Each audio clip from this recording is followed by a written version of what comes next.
Well, good morning. We were pretty successful back behind these trees and behind my feed bins. There's those 3 bins that we brought home yesterday, and these tires. I didn't know what they were. They were sitting in the bush there forever. I thought they were just tires that they had dropped off. Originally, we were going to maybe cut them out and turn them into planters or something, and then I thought I'd stand them up and put them in with the cows and let the cows push them around and rub into them. But when I got them dug out of the bush, they're it's a drag, so that's pretty cool. I'm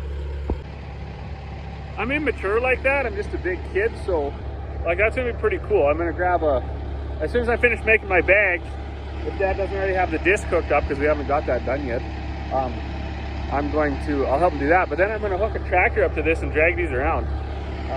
That no-brain stuff, plowing snow, you know, even cultivating and disking and stuff like that, dragging the yard. I really enjoy that kind of stuff. It's really, there's no stress to it, right?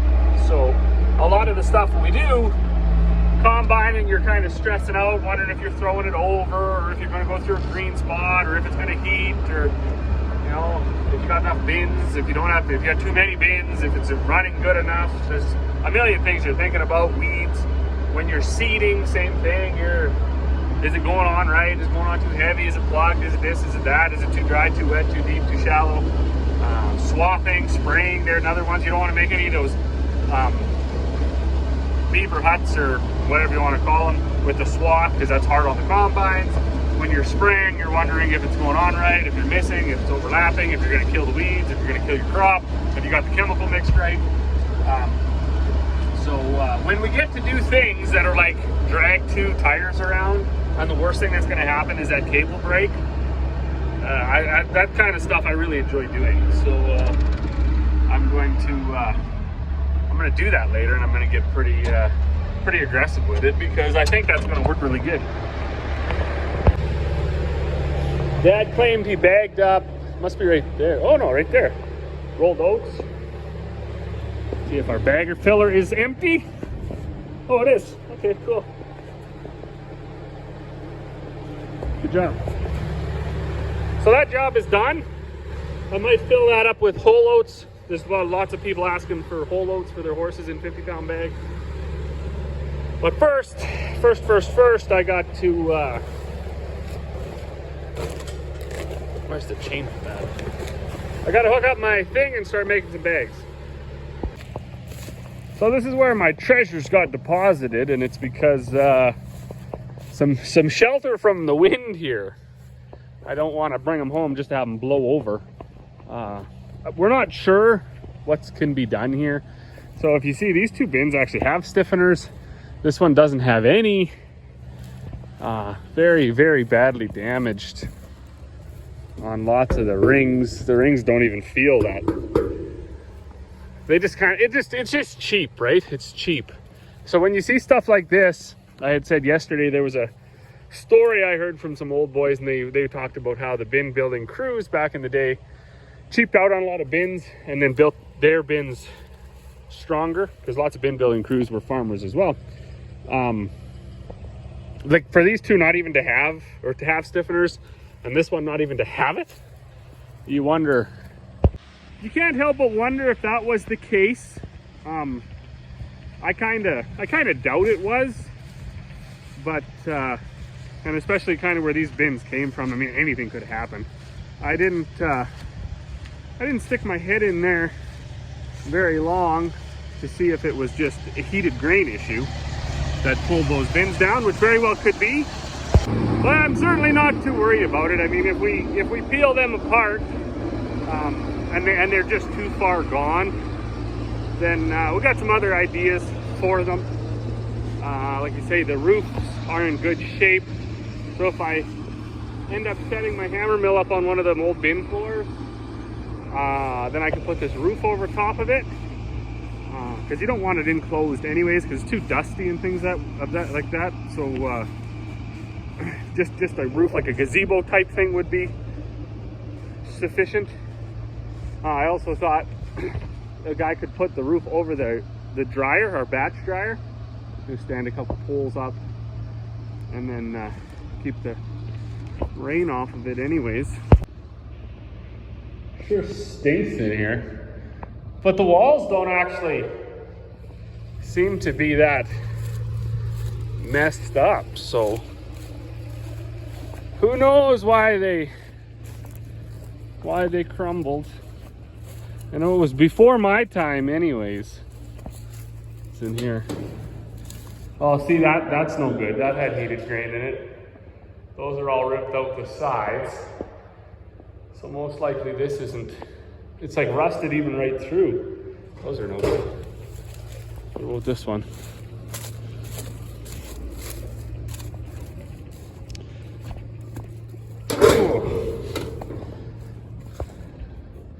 And this one's back to sort of decent, I guess. So we might be able to make 1 out of 3.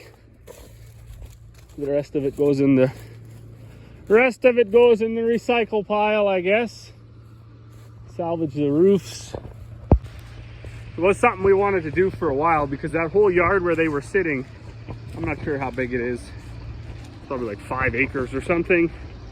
There's some bush and some other garbage. Needs to be cleared and tilled up, put back into field. Then that would be a full 320 acres again. Still in the dugout in between the 2 quarters. And now that we have the machinery to do it, bin crane, the telehandler, the backhoe and stuff like that to move the pieces around, we'll be able to make pretty quick work of that when we fit it into the schedule. For today though, got a few bags to make. Gonna get that disc hooked up, get it north of town, start disking that plowing.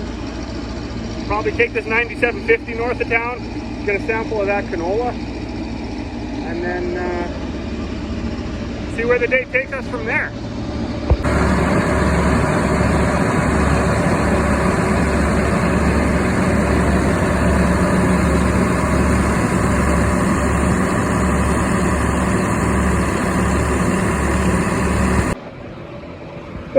Well, they did get guys hooked to the disc. I got 1 bag made. I had a batch of 2 in there. So I had 2 tons in the mill, got 1 made, unloaded. The next one's swirling around in there. And look at this. So we just had this similar situation fail on the combine. Now it's failed on my hammer mill. Of course, I think that's original, so really can't say too much about it. It's pretty cool that it lasted so long. I think I have one here that says hammer mill on it. So that would be a pretty good victory if that fit. If not, there's a couple more here. Another one there. So, I mean, there's a good chance we do have one. I think this is one. That might be a bearing. Header drive. Oh, that's another cross. So hopefully we do have one. There's another one, roller mill. What I do need, though, is somebody to come and run the vise so we can push these old ones out.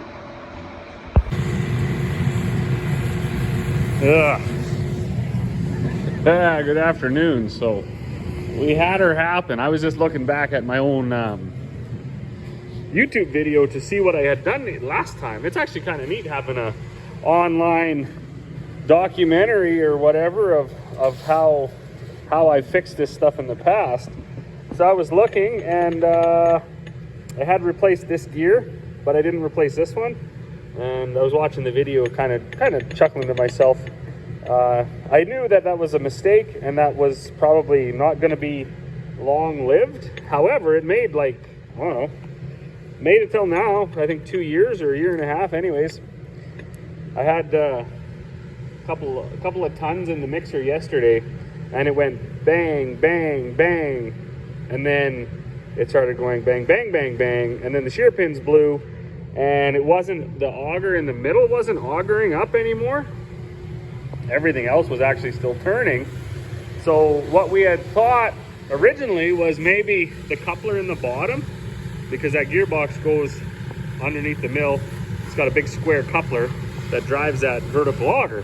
We thought maybe that coupler had busted off of the auger. It does not look like that's the case. Dad's washing it. We had to pull it all out of there anyways to get it cleaned up. Guys should do that every once in a while, get everything cleaned out of there. So it didn't look like anything had come apart there. So then we got this gearbox apart. So this is that big coupler that drives that auger. And you can imagine for this to fail or break, it would almost have to break right off the shaft to stop working. Something like that isn't probably going to strip out. But if you look in here, that guy's missing a tooth there. And when you come all the way around, he's missing 2 teeth. So what I think happened is when the 2 teeth got into here, where it meets with that one, if there was just too much weight against this dog because that mill was full of grain, it just spun out there, right? I can't make it do it. Like, I can't hold here and turn here because I don't have 100 horsepower in the old hands. But I'm sure if I did, you would see it start to go nuts. So anyways, crazy enough, that gear is in Regina. That gear is in Regina. That gear, the last time I bought it, I think was 400 bucks. Now it's 800. And this one, last time I priced it out was 1200. Now it's 1800. So I guess that's just the way life is. I don't know about the bearings. The bearings aren't special. I think when you buy them at the dealer, they're like twice the money as if you buy them at the, your local farm store. So what we'll most likely do is, because I wrote down the numbers off of them and put them on here, we'll just order the seal and the bearings and stuff if we need them. I'll probably do them anyways because like that would just be smarter, right, than not doing them. But we'll take it apart and we'll see what we need, see if we can find some part numbers off of there. There's a bearing in the bottom, bearing in the top, seal in the top, seal here, bearing, and then this bushing in here. I originally had thought I was going to need all new shafts, but the machinist neighbor of mine, he builds these anyways. So he fixed this one, and this one is still in good shape. So we'll get it apart and we'll clean it up, and then we'll go from there. We still got a little bit of canola to combine. We checked it yesterday and it was about 11. So maybe by the end of the day today we'll get some done. In the meantime, the old 355 is back in service. So the one thing that doesn't work so well with the 355 is because it has that really steep cone. It doesn't mix in the molasses very well. This one being a flat bottom mill, it circulates a lot better with if you put molasses in the mix. So what I might have to do is just drop the molasses out of a few bags for the next 5 or 6 days. Luckily I had everything made up, so I don't have a whole bunch to do. Got 1 or 2 bags to make with that. Made one yesterday. I do got some squirrel's nests to clean out of that hammer mill fan pipe. I think there's one in there stopping it from going into the cyclone. But that'll be a job I get to once we figure this out. We're trying to get that auger out the top so we can look at the bottom anyways, but it doesn't come out the top. They made the hole too small. So I don't know if it was like a 2-piece thing that they did. Very frustrating, these mills. They're very, very, very difficult to work on. Everything is like puzzled in there. You'd almost expect to find that in your stocking, and it's a puzzle on how to take it apart and put it back together. So, but by the time we're done, it will work again, and it will be clean and cleaned out again and ready for another season of making feed.